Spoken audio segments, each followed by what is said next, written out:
नमस्कार दोस्तों, कुछ दिनों से सोनू निगम जी जो हैं वो कैंपेन चला रहे हैं टी सीरीज और भूषण कुमार जी के प्रति। तो इस सिलसिले में मैं ये बोलना चाहती हूँ कि टी सीरीज ने आज तक हजारों कलाकारों को ब्रेक दिया है जो कि आउटसाइडर्स हैं, जो इंडस्ट्री से नहीं जुड़े हुए। उसमें म्यूजिक डायरेक्टर्स हैं, सिंगर्स हैं, लिरिसिस्ट हैं, एक्टर्स हैं, डायरेक्टर्स हैं। मैंने खुद अपनी डायरेक्टेड फिल्म यारियां में 10 न्यू कमर्स को चांस दिया। उसमें से 4 लोग, नेहा कक्कड़, रकुलप्रीत सिंह, हिमांश कोहली और कंपोजर आर को आज बड़े हो चुके हैं। और सोनू निगम जी से मैं ये पूछना चाहूंगी कि वो बोल रहे हैं कि इंडस्ट्री में टैलेंट को सही दिशा नहीं मिलती। तो सोनू जी, आप तो लेजेंड है, आप तो बहुत बड़े कलाकार है। आपने आज तक कितने लोगों को चांस दिया है? आप तो बहुत बड़े लेजेंड है, आप तो कहीं से भी लोग, आपके पास तो कितने लोग आते होंगे कि सोनू जी हमारी मदद कर दीजिए, मेरे बेटे की मदद कर दीजिए, मेरी बच्ची की मदद कर दीजिए, हमें मिलवा दीजिए टी सीरीज में, हमें चांस दिलवा दीजिए। आप तो आज तक टी सीरीज में नहीं आए कि इसको चांस दे दो, इसको मैं, ये बहुत बड़ा टैलेंट है, इसको आप चांस दीजिए। आपने तो कभी किसी को चांस दिलवाने की बात नहीं की। आपने ना ही कोई टैलेंट आज तक इंडस्ट्री में इंट्रोड्यूस किया। तो एक बात मैं आपको बता दूं सोनू निगम जी कि सोशल मीडिया पे कैमरे के पीछे छुप के बोलना बहुत आसान है, पर आपने खुद ग्राउंड लेवल पे कितने टैलेंट को आगे बढ़ाया? किसी को भी नहीं। अपने सिवा, अपने आप को छोड़ के आपने किसी भी टैलेंट को इंडस्ट्री में चांस नहीं दिया। और आज आप हम पर ब्लेम कर रहे हैं कि हम लोगों को चांस नहीं देते, जबकि 97% लोग जो कि टी सीरीज में काम कर रहे हैं आज की डेट में, आप देख लीजिए, वो आउटसाइडर्स है, वो इंडस्ट्री किड्स नहीं है, उनका इंडस्ट्री से कोई भी लेना देना नहीं है। फिर भी हम उनको नए टैलेंट को ढूंढ रहे हैं और उनको चांस दे रहे हैं। दूसरी बात जो आपने बोली अपने वीडियो में, वो आपने ये बोली कि भूषण जी आपके पास आए और उन्होंने आपसे कहा कि भाई प्लीज मुझे बाला साहब ठाकरे से मिलवा दीजिए, प्लीज मुझे स्मिता ठाकरे से मिलवा दीजिए, प्लीज मुझे सहारा श्री से मिलवा दीजिए। मैं आप सबको ये बताना चाहती हूँ कि सोनू निगम जी खुद 5 रुपए में दिल्ली की रामलीला में गाना गाते थे। वहां से इनको स्पॉट किया गुलशन कुमार जी ने। उन्होंने इनका टैलेंट पहचाना, इनको टिकट्स दी फ्लाइट की, इनको बॉम्बे बुलाया और इनसे कहा गया कि बेटा मैं तुझे बहुत बड़ा कलाकार बनाऊंगा। आप बताइए सोनू निगम जी, आपसे ये बात कही गई कि नहीं कही गई कि आपको बहुत बड़ा कलाकार बनाएंगे? कही गई। और गुलशन जी ने आपकी इतनी एल्बम्स की, इतनी फिल्म्स की, आपको इतना इतना इतना ऊंचे मुकाम पे पहुंचाया। पर आपने क्या किया ये मैं अभी बताती हूँ। उससे पहले मैं अपने को शेरू को बुलाना चाहूंगी। ये शेरू है और ये शेरू, मैं तुमसे पूछना चाहती हूँ कि तुम कहाँ से हो? हाँ जी, आज ही मैं मधुबनी बिहार से हूँ। और तुम कितने साल से टी सीरीज में हो? मैं 1988 से मैं टी सीरीज में हूँ जी। तो तुम मुझे क्या बता रहे थे सोनू निगम जी को? सोनू निगम जी के बारे में मुझे मालूम है बेटा। मैं जब आप लोग नहीं थे तभी गुलशन जी ने इनको दिल्ली से बम्बई लाए थे। मैं गुलशन जी के साथ ही उस टाइम में था, गुलशन जी भी नहीं थे उस टाइम में। मैं गुलशन जी के साथ, मैं और वो लोग बम्बई में रहते थे। सोनू निगम जी आए थे, उनके पास वो ऐसे छोटी स्कूटी होती है ना, उस भी आते थे। हमने हमारे ऑफिस में वो रिसेप्शन में बैठे रहते, कितना भी साहब आते थे तो उनसे मतलब मुलाकात करने, कभी कोहली जी से, कभी मुकेश वगैरह, उनसे बातें कर रहते थे। घंटों घंटों लाइन में बैठे, मतलब वो उनसे बातें करना। फिर धीरे धीरे साहब आते, फिर साहब ने उनको बोला था कि मैं मतलब काम कराना है उनके साथ। काम कुछ बहुत दिन के बाद साहब ने, फिर 2-4 महीने के बाद साहब ने उसको भी आगे काम दिया। बहुत सारे एल्बम बनाए, बहुत फिर फिल्मों में चांस दिया, बेवफा सनम वगैरह बहुत हिट हुए उस टाइम में। तो उनका बहुत आज नाम बन गया। बहुत बड़ा नाम हो गया। मतलब जब से मतलब ये जो भी है आज, ये जो भी है सब गुलशन जी की वजह से ही है मेरे हिसाब में।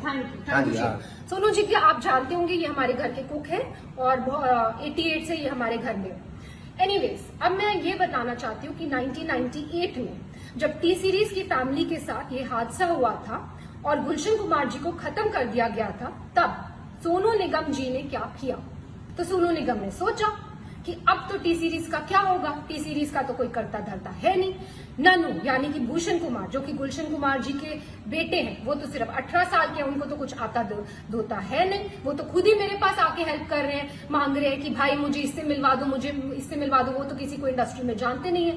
तो ये कंपनी तो खत्म होने वाली है। तो भाई मैं पहले अपने आप को सेफ गार्ड कर लूं। तो इन्होंने जाकर एक दूसरी म्यूजिक कंपनी के साथ, इनकी मतलब कोई भी वो नहीं थी, कोई भी इनको थैंकफुलनेस नहीं थी कि टी सीरीज ने मुझे इतना आगे बढ़ाया। आज टी सीरीज फैमिली में इतनी बड़ी प्रॉब्लम आई है तो मैं इनके साथ खड़ा रहूं, मैं भूषण की हेल्प करूं और उसको मिलवाऊं लोगों से। रादर ये तो खुद दूसरी कंपनी के साथ जाकर इन्होंने एल्बम कर ली और भूषण इनके पास आकर मदद मांग रहे हैं कि भाई मुझे ये कर दे वो कर दे, और इस मदद का एहसान ये आज जता रहे हैं, वीडियो बनाकर जता रहे हैं कि तूने मुझसे ये मदद मांगी। एनीवेज, तो भूषण जी ने इनसे मदद मांगी कि भाई प्लीज मेरे लिए दीवाना एल्बम कर दे, क्योंकि ये तो भाई पूरी तरह से एहसान फरामोश होकर दूसरी कंपनी में चले गए थे।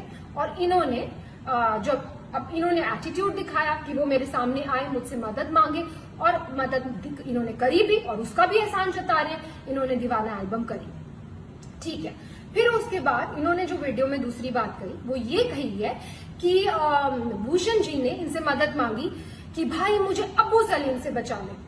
अब मैं आपसे ये पूछना चाहती हूँ सोनू निगम जी कि अब्बू सलीम से बचाने के लिए भूषण जी आपके पास क्यों आए?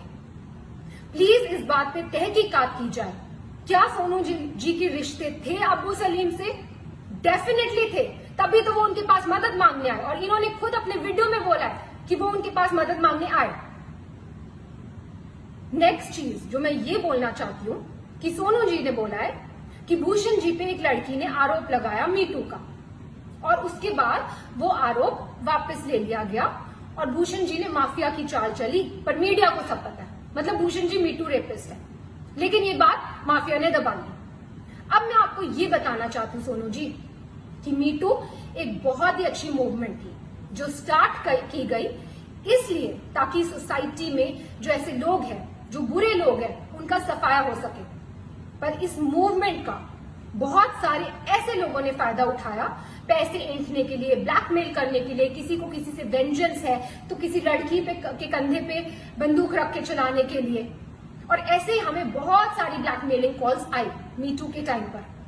उस टाइम पर हमने सिर्फ पुलिस की सपोर्ट ली, पुलिस की हेल्प ली, और पुलिस ने तहकीकात की और पुलिस ने ये क्लियर कर दिया कि ये तो सीधा सीधा ब्लैकमेलिंग का केस है। और पुलिस ने हमने पूछा कि क्या आपको कुछ करना है, कुछ मानहानि का दावा करना है या कुछ करना है। हमने डिसाइड किया कि नहीं, हम मीडिया तक में भी ये बात आउट नहीं करेंगे कि क्या हुआ है हमारे साथ। क्यों?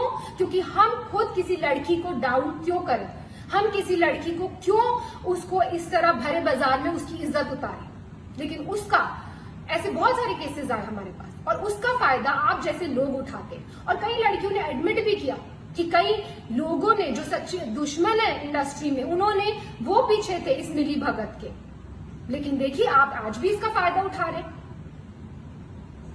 मैं पूछना चाहती हूँ सोनू निगम जी, क्या है मीटू मूवमेंट? मैं लगा दूं आप पे मीटू, तो मैं लगा दूं आप पे मीटू, बोल दो आप मीटू रेपिस्ट है, हो जाएंगे आप मीटू रेपिस्ट। तो प्लीज सोच समझ के वीडियो बनाया कीजिए, क्योंकि आपने धमकाया वीडियो में कि आप उस लड़की का वीडियो आउट कर देंगे। बेशक कीजिए, पर नेक्स्ट टाइम कोई भी वीडियो आउट करना हो, याद रखिए प्रूफ के साथ कीजिए। बिना प्रूफ के मीटू मूवमेंट का कोई मतलब ही नहीं है। और कोई भी अगर बिना प्रूफ के कोई इल्जाम लगाता है, क्योंकि जब से आपने ही अपना वीडियो ऑन किया है तब से वापस हमारे पास ब्लैकमेलिंग कॉल शुरू हो गए, वापस कई लड़कियां उठ गई हैं कि हमें तो सोनू निगम जी से इंस्पिरेशन मिल गई है, हमें आप हमें काम दो, या तो हमें आप पैसा दो, नहीं तो हम आप पर ये कर देंगे। सिर्फ ये लड़कियां ही क्यों, बहुत सारे सिंगर्स लोग खड़े हुए हैं, वो कर रहे हैं, वो ऐसे ब्लैकमेल कर रहे हैं। मुझे ये वीडियो बिल्कुल भी नहीं बनाना था सोनू निगम जी, और भूषण जी ने तो मुझे स्पेशली बोला था कि हमें चुप रहना है, हमें चुप्पी साधे रखनी है, लेकिन आपने अभी भी अपनी कैंपेन बंद नहीं की है। आज भी हम कोशिश करते हैं टी सीरीज से कि 80% लोग, 100% लोगों को चांस दे, पर कई बार लोगों को काम नहीं मिल पाता बिकॉज सो मेनी रीजंस। किसी म्यूजिक डायरेक्टर, कोई धुन में कोई कलाकार जाता है, कोई धुन में कोई कलाकार जाता है। 80% लोगों को तो काम मिल रहा है ना मार्केट में, जो 20% लोगों को काम नहीं मिल रहा वो कोई भी शुरू हो जाएगा, कोई भी किसी पे भी आरोप लगा सकता है। तो ऐसा माहौल है। और आपने जब अपना वीडियो ऑन किया तो मैं आपको बता दूं कि मेरे साथ क्या हुआ।